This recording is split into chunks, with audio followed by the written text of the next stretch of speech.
ఓం శ్రీ సాయిరామ్. సాయిబంధులరా, ఆత్మస్వరూపులరా, ప్రేమస్వరూపులరా, అందరికీ నమస్కారం. మనం బాబాగారి భక్తులం కదా, మనకు బాబాగారు చేసేవన్నీ లీలలుగానే కనిపిస్తుంటాయి. ఆయనే చేయిస్తున్నట్టుగా మనకు అనిపిస్తుంటుంది. మిగతా వారికి ఏమో ఈ సాయి భక్తులంతా పిచ్చివాళ్ళు, ప్రతిదీ బాబాగారి చేయిస్తున్నారు అనుకుంటారు అని. నేను ఇంతకుముందు మన మార్కాపూర్లో సత్సంగం చేసినప్పుడు కూడా చెప్పాను, చాలా వీడియోలో కూడా చెప్పాను. ఆర్ఎస్ఎస్ చీఫ్ మోహన్ భగవత్ గారి చేత చెప్పించండి అంటే ఆయన వచ్చి చెప్పాడు. నిజంగానే అది గొప్ప ఆశ్చర్యం, అద్భుతం. అలాగే ఆంధ్రప్రదేశ్ దేవాదాయ శాఖ మంత్రి గారు శ్రీ ఆనం రామనారాయణ రెడ్డి గారు తిరుమల తిరుపతి దేవస్థానం తరపున దేవాలయ నిర్మాణాలకు అందించే సహాయం సాయిబాబా మందిరాలకు ఇవ్వడం కుదరదు అంటే, చూసారా, మేము విజయం సాధించాం, మా పోరాటం వల్లే గవర్నమెంట్ కూడా బాబా గారిని హిందూ దేవతగా చూడలేదు అని ఆయన అనింది. ఏంటంటే హిందూ పురాణాల్లో, శాస్త్రాల్లో ఆయన పేరు లేదు. మనం చెప్తున్నాం, వీరబ్రహ్మేంద్ర స్వామి పేరు ఉండదు, రాఘవేంద్ర స్వామి పేరు ఉండదు, కన్యకా పరమేశ్వరి మాత పేరు ఉండదు, సద్గురువుల పేర్లు ఉండవు, సత్పురుషుల పేర్లు ఉండవు, యోగీశ్వరుల పేర్లు ఉండవు. కానీ వాళ్ళందరినీ పూజించుకుంటాం, మందిరాలు కట్టి కూడా పూజించుకుంటాం. ఆ కోవలోకి బాబాగారు వస్తారు.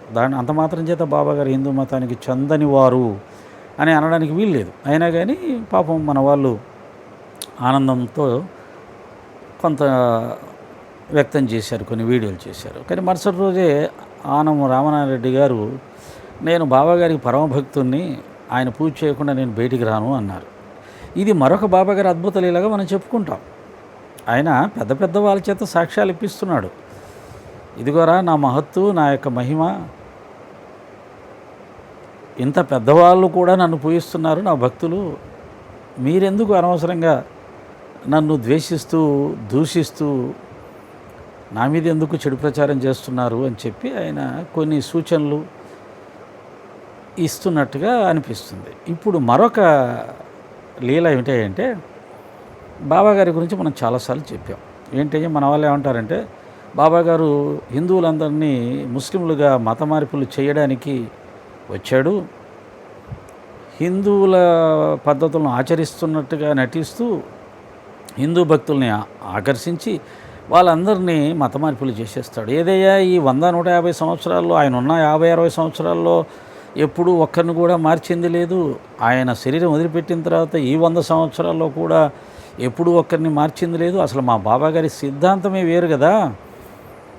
హిందువుల్లో చాలామంది మత మార్పులు చెందిన వాళ్ళు ఉన్నారు, వేరే మతాలకు పోయిన వాళ్ళు ఉన్నారు. వాళ్ళ గురించి పెద్దగా పట్టించుకున్న వాళ్ళు లేరు.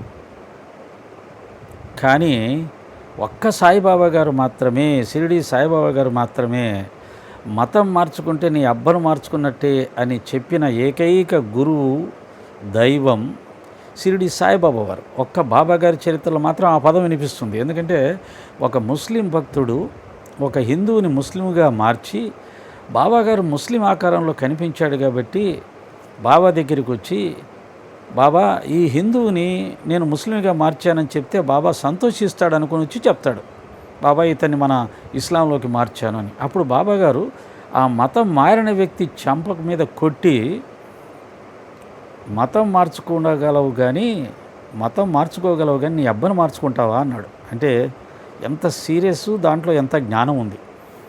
మనం ఏ తల్లిదండ్రులకు పుట్టామో ఆ తల్లిదండ్రులకు సంబంధించిన మతానికి సంబంధించిన మతస్థులమే అవుతాం తప్ప మతం మార్చుకుంటే మారేది కాదు అనేది ఆయన ఉద్దేశం. ఎందుకని, నీ తల్లిదండ్రుల రక్తం నీలో ప్రవహిస్తుందిరా, వారు లేకపోతే నువ్వు లేవు. వారి యొక్క శరీరంలోంచి నువ్వు వచ్చావు. తల్లి రక్తమాంసాల నుంచి నీ శరీరం ఏర్పడింది. తండ్రి జీన్స్ నుంచి నీ యొక్క జీన్స్ తయారవుతాయి. వాళ్ళు ఏ దైవాన్ని ఆరాధించారో, ఏ సంస్కృతి సంప్రదాయాలు ఆచరించారో, ఏ ఆహార పదార్థాలు స్వీకరించారో, వారి యొక్క వంశంలో ఎంతమంది ఎన్ని కష్టాల్లో ఉంటే ఆయా దేవతలు వారిని ఆదుకున్నారో, కాపాడారో, చనిపోయేటప్పుడు కాపాడారో, కష్టాల్లో ఉన్నప్పుడు కాపాడారో, ఎన్ని ఇబ్బందుల్లో కాపాడారో, ఆ దేవతల వల్ల వాళ్ళు నిలబడ్డారు. వాళ్ళు నిలబడ్డారు కాబట్టి వారికి జన్మించి నువ్వు నిలబడ్డావు. వారు లేకపోతే నువ్వు లేవు. కాబట్టి నీ తల్లిదండ్రులు ఏ మతంలో పుట్టారో, ఏ దైవాలను ఆరాధించి వాళ్ళు నిలబడ్డారో వారందరికీ కృతజ్ఞతగా ఉండాల్సిన బాధ్యత పిల్లల మీద ఉంటుంది. అటువంటిది నీ తల్లిదండ్రులు ఒక మతానికి సంబంధించిన వాళ్ళైతే నీ ఇష్టం వచ్చినట్టుగా నువ్వు ఒక మతానికి వెళ్ళిపోతే అది కుదరదురా అబ్బాయి. మతం మార్చుకోగలవు కానీ నీ తండ్రిని మార్చుకోగలేవు కదా. ఎందుకంటే ఆ తండ్రి నీకెప్పుడు నీ తండ్రే. ఆ తండ్రి హిందూ అనుకో, నీ తండ్రి హిందువే, అతన్ని మార్చుకోలేవు కదా.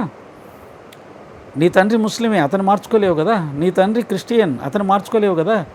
నీ తండ్రి ఏ మతంలో ఉన్నాడో ఆ మతంలోనే ఉంటాడు. ఆ తండ్రికి పుట్టినవాడివి, ఆ తండ్రి రక్తమాంసాలు తీసుకున్నవాడివి, ఆ తల్లిదండ్రుల వల్ల నువ్వు బతుకుతున్నవాడివి, పుట్టినవాడివి. నీకు మతం మార్చుకునే స్వేచ్ఛ లేదురా. ఒకవేళ మార్చుకున్నా నువ్వు మతం మార్చుకోక నీ అబ్బను మార్చుకోలేవు కదా. మతం మార్చుకుంటే అబ్బను మార్చుకున్నట్టేరా అని చాలా సీరియస్గా చెంప పగలగొట్టి ఈ విషయాన్ని చెప్పిన వారు షిరిడి సాయిబాబా గారు.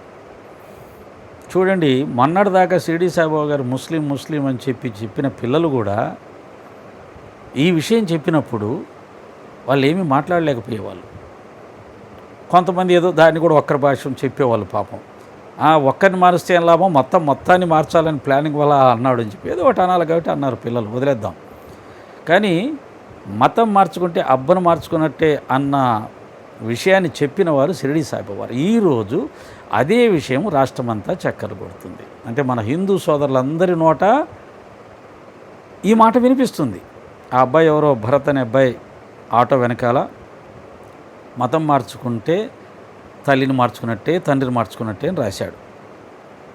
అది నిజమే కదా అని ఇప్పుడు అందరూ అదే మాట చెప్తున్నారు.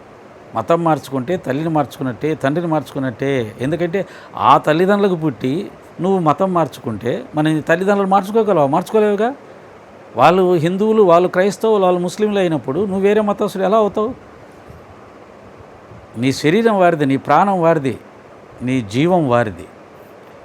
ఇలా ఇప్పుడు అందరూ కూడా మతం మార్చుకుంటే తల్లిని మార్చినట్టే, తండ్రిని మార్చుకున్నట్టే అని మన హిందూ సోదరులు ఎంతోమంది చెబుతున్న ఈ యొక్క విషయాన్ని 150 సంవత్సరాల క్రితం చెప్పిన మహానుభావుడు షిరిడి సాయిబాబా వారు. కనుక ఆలోచించండి, ఈ మత మార్పుల విషయంలో ఇంత బలమైన అభిప్రాయాన్ని తెలియచెప్పి ఎవ్వరికీ మతం మార్చుకునే అధికారం లేదు. నీకు ఇష్టం లేకపోతే, నీకు ఇష్టమైతే ఇంకో దేవుని పూజించుకో. ఈ దేవుళ్ళతో పాటు నీ తల్లిదండ్రులకు, నీ వంశంలో నీ తాతలకు ముత్తాతలకు సహాయం చేసిన దేవతలు ఇంట్లో ఉంటారు. వాళ్ళతో పాటు నీకు ఇంకొక దేవుడు ఇష్టమైతే ఆ దేవుని కూడా పూజించుకో. కానీ దీన్ని వదిలేసి, ఈ దేవతల్ని తీసేసి నువ్వు మరొక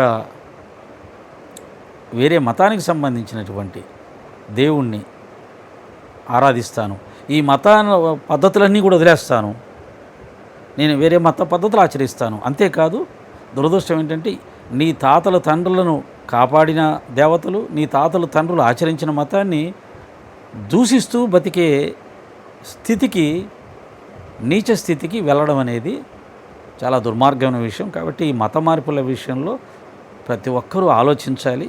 ఇది షిరిడి సాయినాథుల వారు తీవ్రంగా హెచ్చరించిన విషయం. కనుక నాకు ఆనందకరమైన విషయం. మరొక లీలగా దీన్ని భావిస్తున్నాను.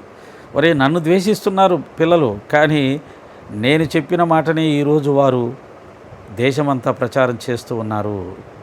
ఏంటిది?